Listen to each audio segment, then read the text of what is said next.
welcome back, fatties, to part 4 of our Custard series. We're here with Neverfull throwing poo. You join me. I'm throwing a poo-poo. Eating pies, throwing poo, and Specky Four Eyes. Yeah. We're here, and Custard's been slain. Yeah. And Colonel Mustard's gone. Colonel Mustard's been He's been hit by a candlestick. in the conservatory of the Cancer Club's arse. And it's the aftermath of the Battle of Little Bighorn.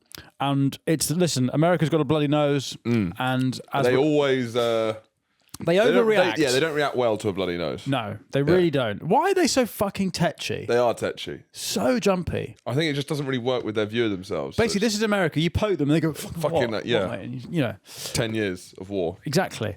So this is the long road to Afghanistan, Iraq, Iwo Jima. You can, you know, it all starts here. Who's Iwo Jima? Oh no, sorry. That was Iwo Jima's not that's an island in the Pacific. Right. Okay. Don't get too excited for our World War II Pacific series. My God, It's a while away. We're working our way through. Let's get through the Western Front first. Anyway, we're talking about the aftermath of Little Bighorn and what happens after Custer's death. Now, Charlie, you've Googled Native American swear words. What have you found?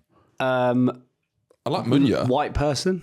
Munya means is white ass. Munyao. Munya chihuahua. Munyao Chihuahua is White Is that ass. slang for white arse? Is that White arse. am I feeling racially violated? I hope so. And wouldn't that be amazing? I'd love to feel that. But I think I'd love to I think feel. we're forcing it a bit though. Yeah, it genuinely just bounces off The me. M word.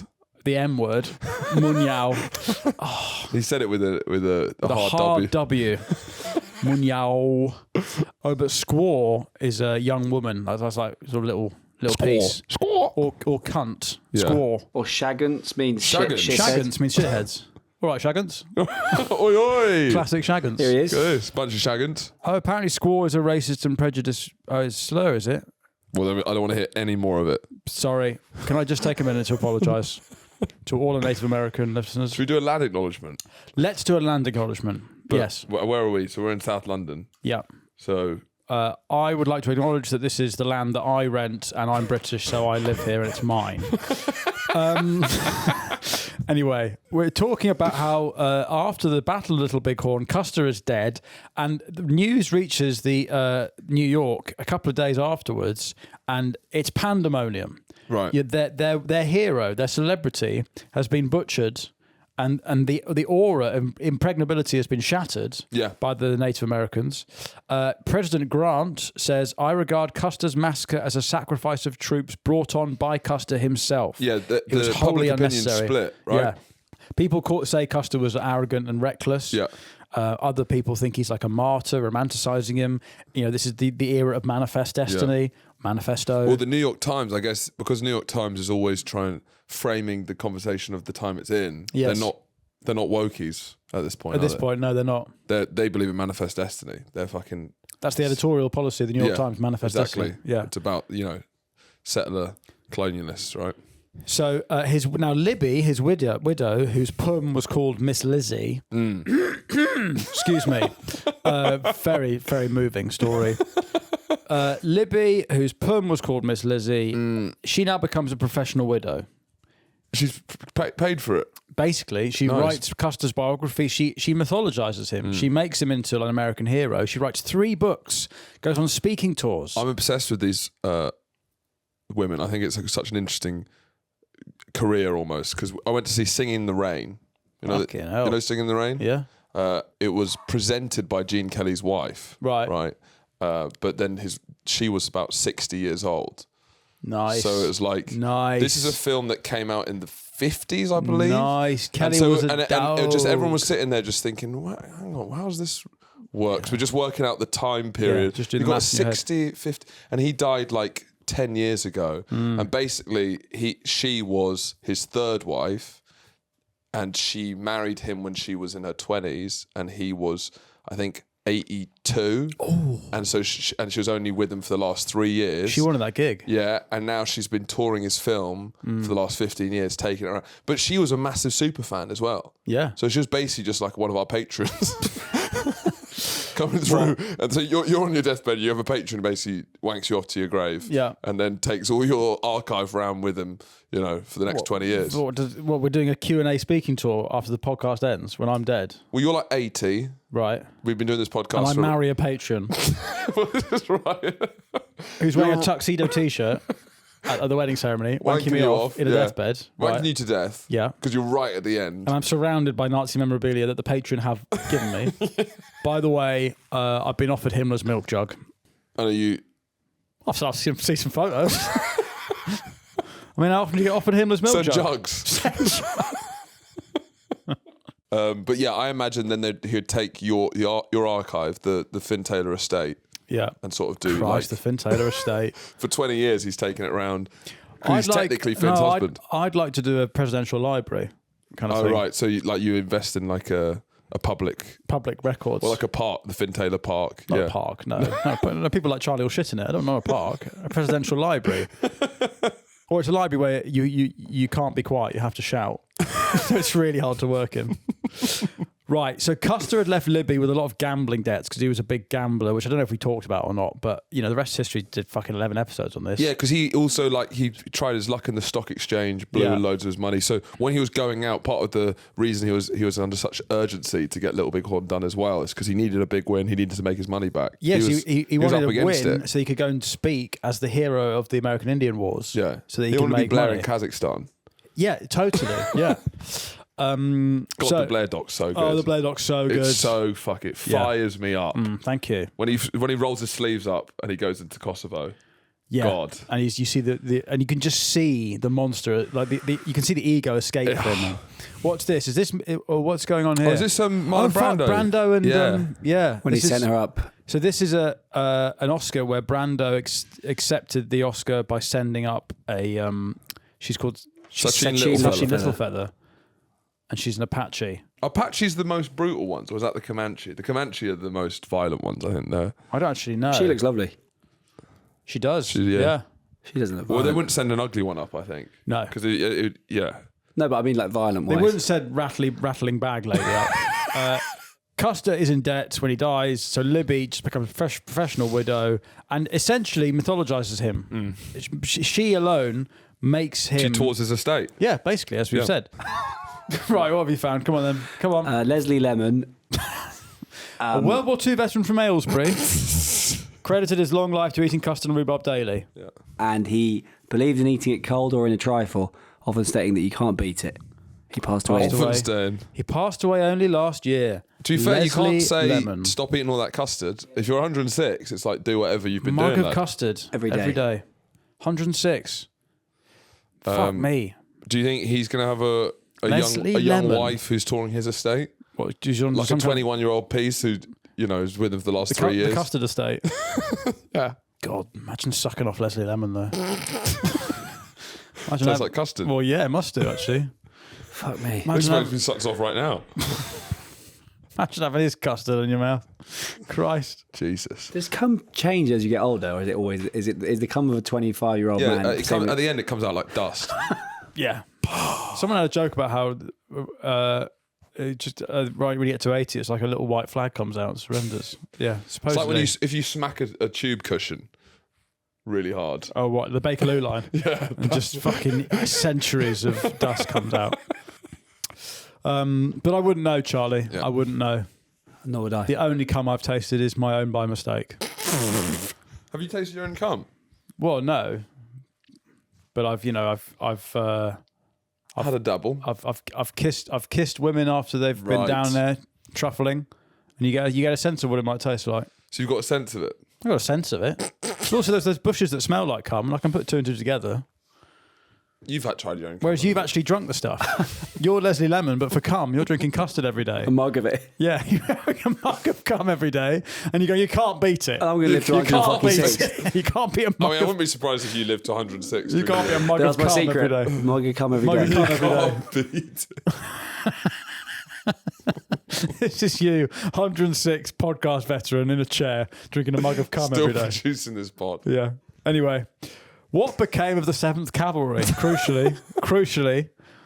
Now, the 7th Cavalry had been decimated, of course, but it was brought back into service just a few months later.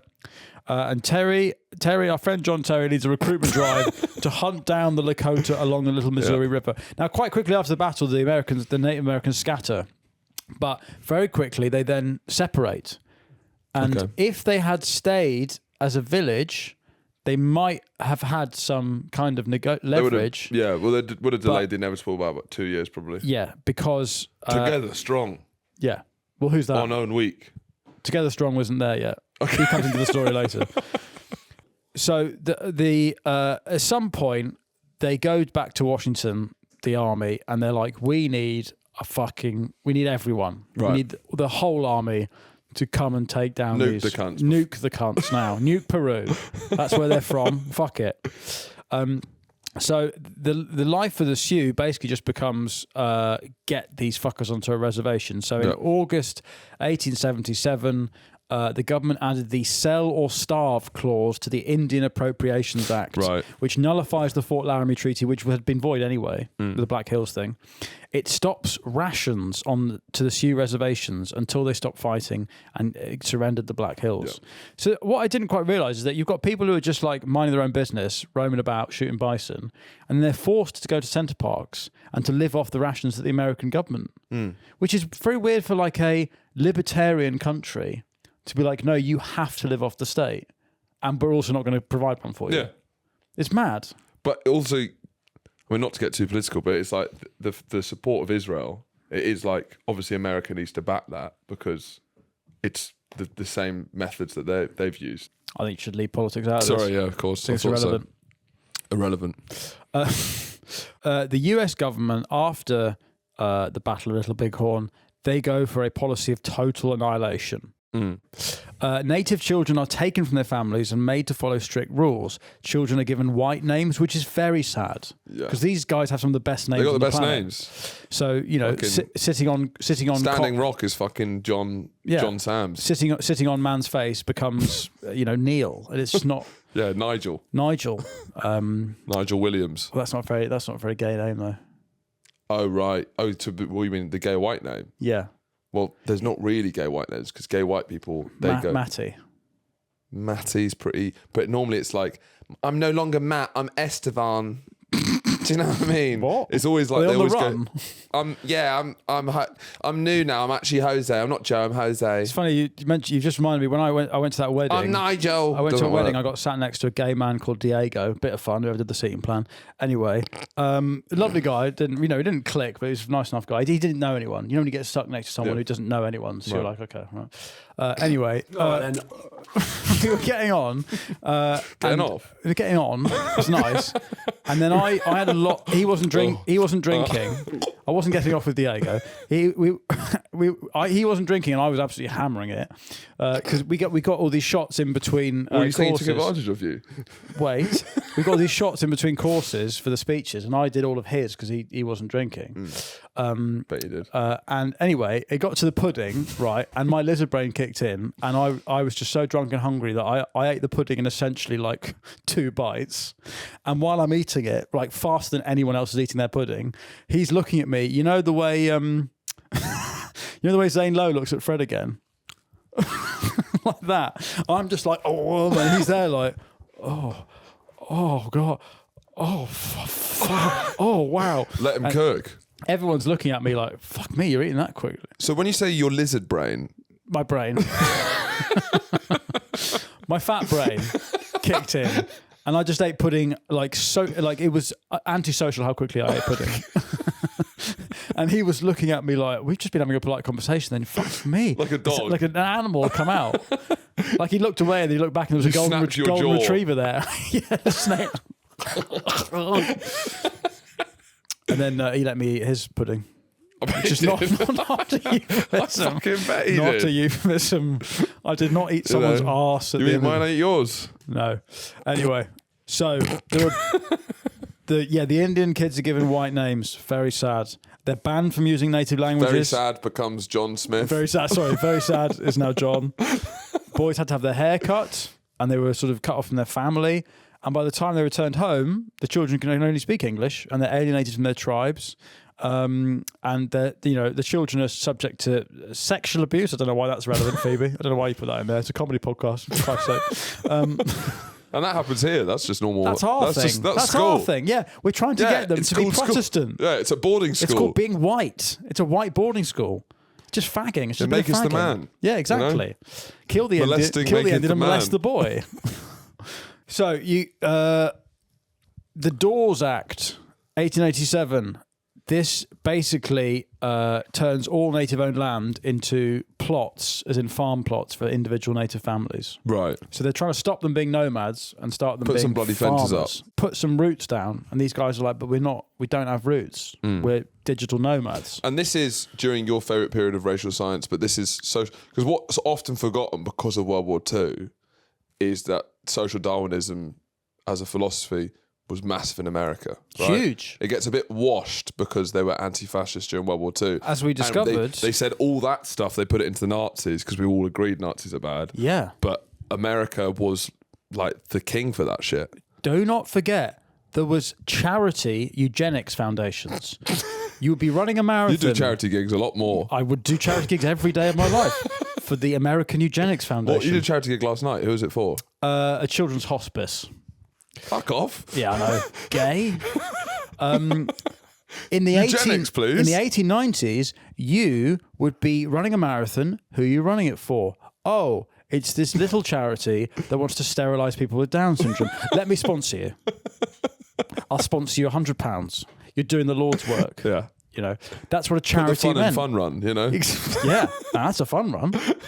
You know, this is what charity meant in the 1890s. And obviously, as we discussed in the eugenics episode series, the Nazis copy and paste some American eugenics policies, and that becomes the Nuremberg laws. But so a we huge must not amount forget of that. the moral justification for this, it's not even a moral justification, it's just sort of like a historical inevitability, right? That they're like, the bigger race kills smaller race. Civilization wins out over the less civilized, in their words. Because it's pretty hard to like, they are just, you know, hunting on the plains, and it's kind of hard to justify it, apart from the fact that it's like, well, we're going to build trains. Yeah. And you have to get out of the way. Get out of the way of the trains. Sorry, brother. Yeah.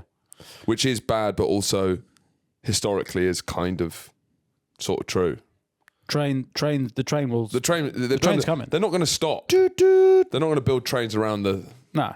It's coming, brother. Get out of the way of the train. Yeah. Don't stand on the platform. I hate it when people jump on the in front of a train. It's rude. Christmas time. Kill yourself it's a sad time of home. Year. Yeah.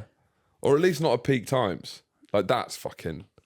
No, because part of the... Well, yeah, don't kill yourself. Just fucking do it somewhere else. If you want my pity for killing yourself... Be like a cat. Take yourself off into a forest and die. Yeah. Yeah. Or don't kill yourself or whatever. I don't know. You know, just don't get in my way. Someone's gone soft. He's lost his touch. Yeah. Don't kill yourself. Anyway, being a father's changed you. It has. You know what? It has. I'm a big softie now, telling our listeners not to kill themselves. So the Dawes Act, now the officials believed that natives wouldn't make good use of the land, so they gave them shit land, saving the better land for the white guys. White. The whites. To be fair, the whites knew how to farm. Right. They opened boarding schools that are for Indian kids, Native American kids, and basically try and make them American. To, quote, kill the Indian and save the man. Right. Not my words. Also my words. Sometimes. Regularly. So native ownership of land is reduced from 138 million acres in 1887 to 48 million acres in 1934. Still sounds like quite a lot. But the near extinction of the buffalo in 1880 means that the Sioux's way of life is you know in 10 years is just gone. So gone. the use of the buffalo and the bison interchangeably, but they are different, right? They mean bison. Okay. But the Americans call them buffalo. In the same way Indians are not Indians. Yeah. It's the exact same thing. Yeah.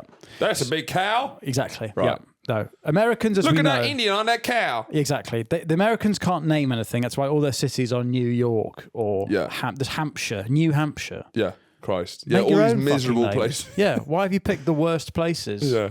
New Portsmouth. Yeah. Christ. Imagine. Manchester by the Sea. Yeah. You know? Christ. Don't Bloody try and hell. class it up. The Act also made it possible for Native Americans to get citizenship if they accept the land allotments and they adapt to civilized life. Yeah. Right? So this also introduces a blood quantum, which means people have to prove that they're more than half native by blood to be declared Indian. So what happens to our friends Crazy Horse and Sitting Bull?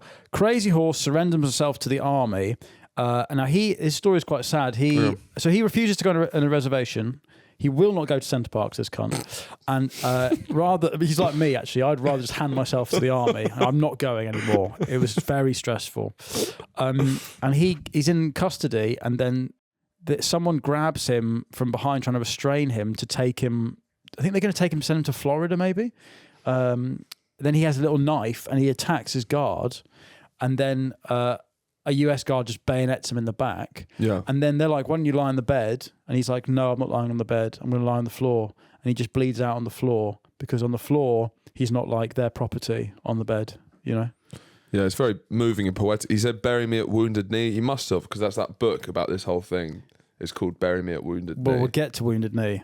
So We'll forget Sitting that then. Bull does the opposite of that. He becomes an Instagram influencer. Yeah. He goes to Canada. Yeah. Because in Canada, and this makes me feel proud actually, Canada, they call the grandmother's land. Right. Queen Victoria. Nice. They go to the British Empire where they'll be treated better. Yeah, because this is one of the few things where we're like the good guys in this, because compared to the Americans. You say this a lot, and there's more than a few things by this point. Yeah. You know? But like they had time for Queen Victoria. Yeah. Yeah. The Native Americans. They got it. So Rattling bag lady. he returned from Canada in 1881 because they ran out of food, and he surrenders. He just gives up. And in 1885, and this is extraordinary, he joins Buffalo Bill's Wild West, which is like a travelling circus. Yep. Right. And so he rides around the arena in a horse, and he gets paid $50 a week, which is about $1,800 today a week. It's pretty good money. It's decent. And he gives most of it to the poor. Idiot. Woke nonsense. At the opening ceremony of the Northern Pacific Railway, he allegedly told the audience, quote, "I hate all white people, you're thieves and liars. You've taken away our land and made us outcasts." Well, that's racist. That is racist. And if I was in that audience, I'd be tweeting saying, "Cancel Crazy Horse," or whatever it's called. Sitting Bull, the other one. The translator changed the speech to praise the railroad, and the crowd loved it. Clever. Should have got this guy at the BAFTAs. Now, in the late 1880s, he's on a reservation and he hates it because at this point, food's running out. The government aren't sending. It's like really cold. He can't ride a tandem bike. He can't ride. Yeah, I mean, there's like an elephant and a lion. And he's like, "What the fuck? What am I doing?" So he then hears that there is hope. Finally, his way of life is getting decimated, and then he hears of this weird, mad cult movement called a ghost dance, like a flash mob. Sort of. It's basically like a sort of Christian Native American crossbreed, right? Religious revival. Collab. It's led by a prophet named Wovoka or Jack Wilson. He has this revelation in 1889 where he claimed he was died and was taken to the spirit world where the dead native people were all living happily and the land was once again teeming with bison, and he met God who told him that war and suffering was ending and everything was going to go back to how it was. It's very sad, actually. Yeah. He also they started dancing, and he got given a set of instructions to bring back the living and to recapture the life they had. And there's something about how they all wore white shirts, and the white shirts would stop bullets.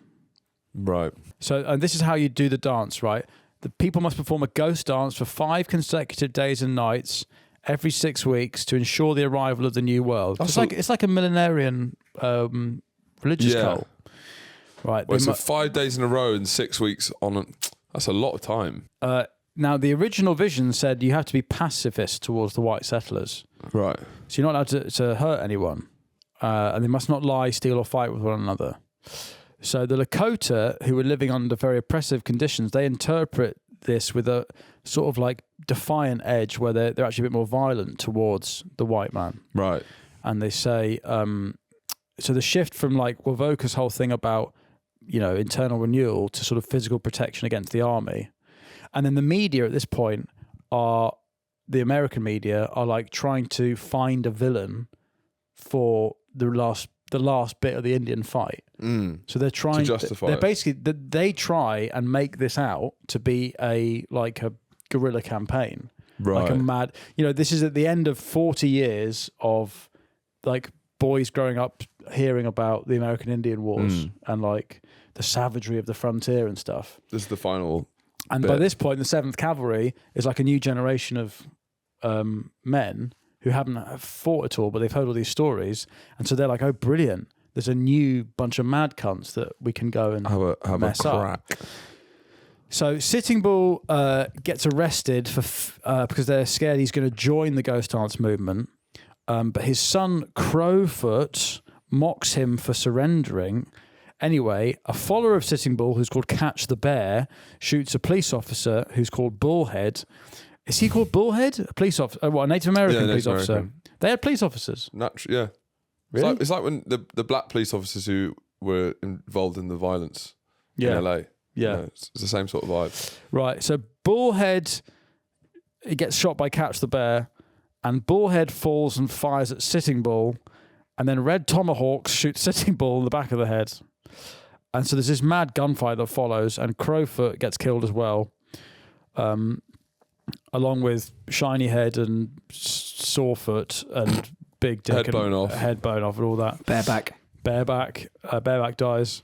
So Sitting Bull dies in December 1890.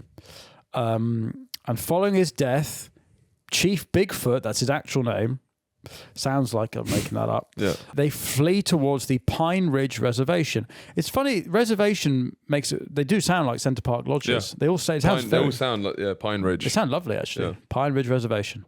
Now, they get intercepted by the 7th Cavalry, Custer's old regiment. Now, it should be said that, they escort them to a camp at Wounded Knee Creek. Right. It should be said that just after Custer's death, they start a force called the Custard Avengers. Right. The Custard Avengers. The 7th Cavalry are looking for revenge this whole time. Yeah. So at this point, it's the end of December 1890. This is 14 years after Little Bighorn. We should place this. 1890. So 1890. This is after Jack the Ripper. This is just after Jack the Ripper. And it's before... Hitler's an infant. Hitler's 18 months. Hitler is just learning to walk. So it's before Hitler's second birthday. It's before Hitler's second birthday. That's nice.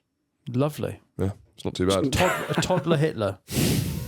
He's exploring things with his mouth. So if you were going to go back to kill... If there's been time travelers who have gone back to kill baby Hitler, they might be around at this time. Yes. It's in the window that someone would go back to kill baby... Steampunk nonce has gone back to 1890. And then said, I can't look at him. He's so... Get baby Hitler up. Look how cute he is. Look how cute baby Hitler's done nothing wrong. Done nothing wrong. You can't kill a baby. And do you think what he's gonna look at him?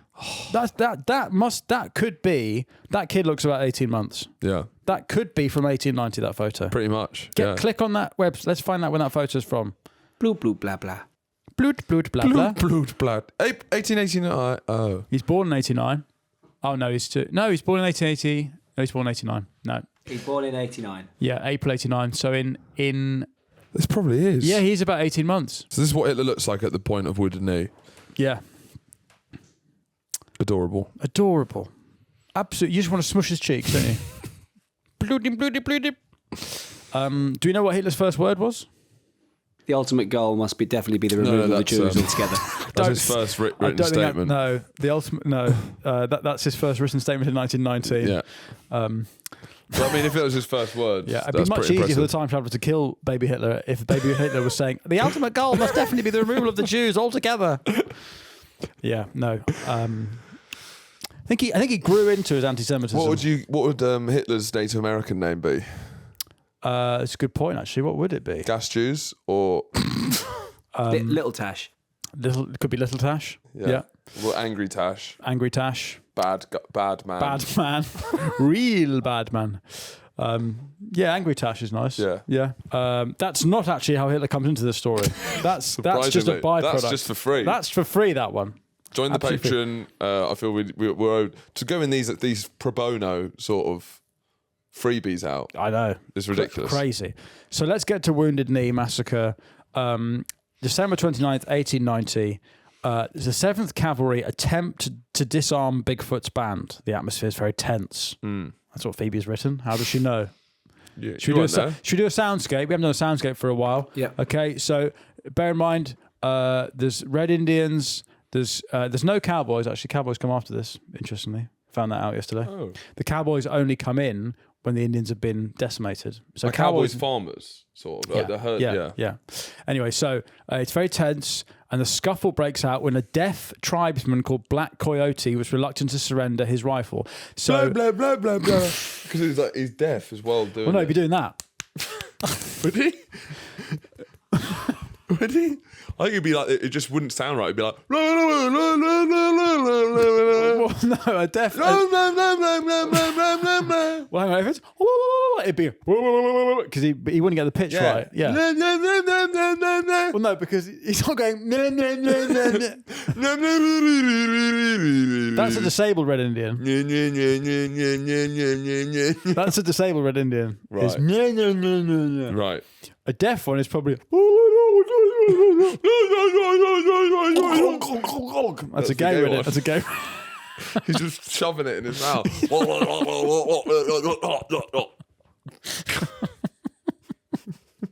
That's Sitting Bull's putting Crazy Horse Cock's dick in his mouth. Yeah, brilliant. Sorry about that. No, brilliant, great stuff. So anyway, no, this is actually very bad. Yeah, this is bad form. Yeah, very sad. The Americans, they encircle the. Was it 300 Lakota, mainly women and children? They encircle them, and they have these machine guns that are like Gatling guns, but they're called something else. And they just have at them. Hotchkiss mountain guns. Hotkiss, is that what it's called? I mean, it's not cricket. We'll say that it's much. It's baseball. Yeah. It's baseball. And it's not as fun to watch. No. And it doesn't need the same skill. No.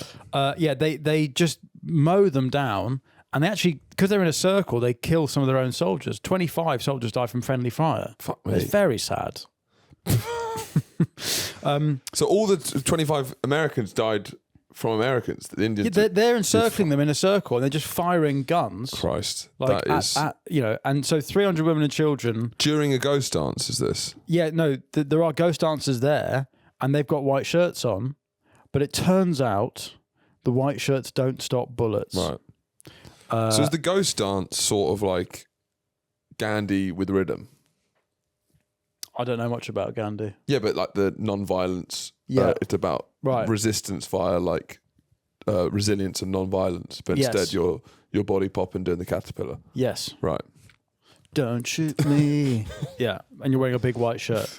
Breathe. Yeah, I mean, if I had a Gatling gun and I saw that, I'd gun him down. Diversity. Oh man, Diversity Britain's Got Talent final. I would mow that down. My God, I'm watching. Elevator. Yeah. Breathe. Yeah, if that's happening, I'm in like a gun nest, like Germans on D-Day. You can't. It's Ashley Banjo. Look at this. No, Banjo's getting his head torn. Look at this. Not even the little kid back flipping out of a rucksack. No, they're all dead. They're all torn. Sorry. No, they kill about 300 women and children. Yeah. There's no kind of you can't. There's no two ways about it. Yeah, the ghost dance wasn't affected against the Hotchkiss. Yeah, the Hotchkiss gun, and this sort of ends. It's a tough way to revisionist this one, to be honest. Well, at the time they were asking for. Well, yeah, I mean, the guy was asked to put his gun down several times, and he kept sort of whatever. Right. I guess the only way you can view it favourably of the Americans is a hatred of breakdancing. Yes. That's sort of like... I completely understand that. That's the only way you could frame this. Yeah. Where the Americans are the heroes. Yeah, is that they're doing their best to stop the scourge of public flash mobs and breakdancing and buskers.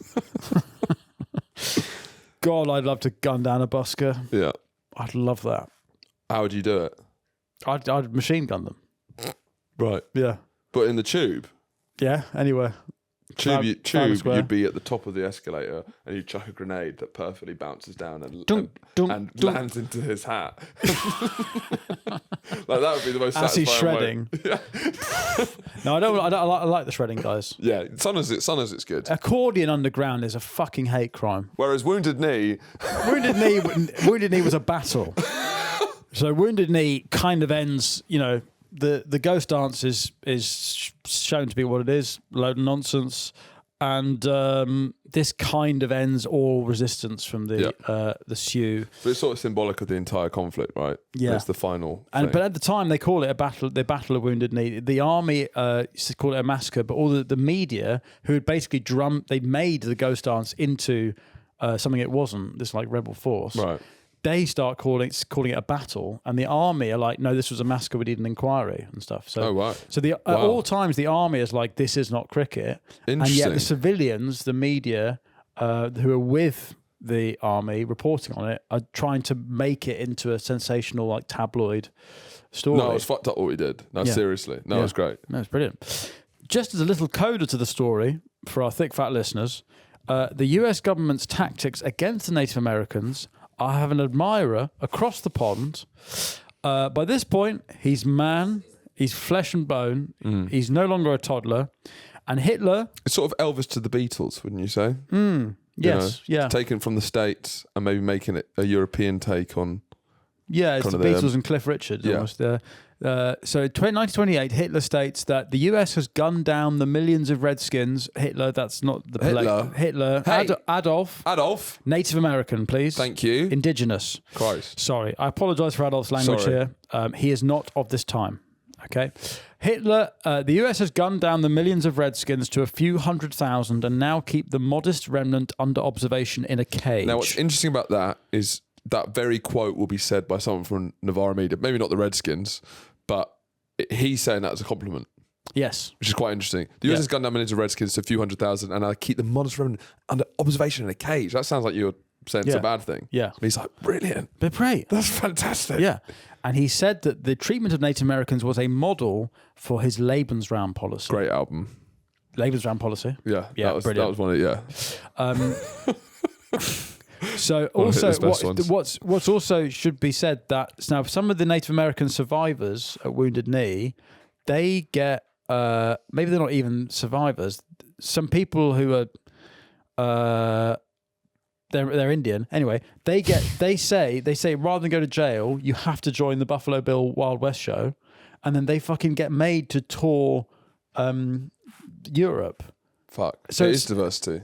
But isn't it mad how it's like the end of the war is to basically make it into a circus? But that's America, right? Yeah. That's the American story. Exactly. Is you have all these like tribal things when you view the earth, mother nature, and you get captured by fat blokes with guns who make you dance in a circus. The difference in the cultural understanding of America. It's the gift shop. And also Montana being this beautiful part of the world being wasted on fat idiots at a circus. Yeah, you know what I mean? Totally. These people had complete respect for their landscape. It's the gift shop at the 9/11 memorial. You're gonna do this to us, and then we're gonna fuck your country up.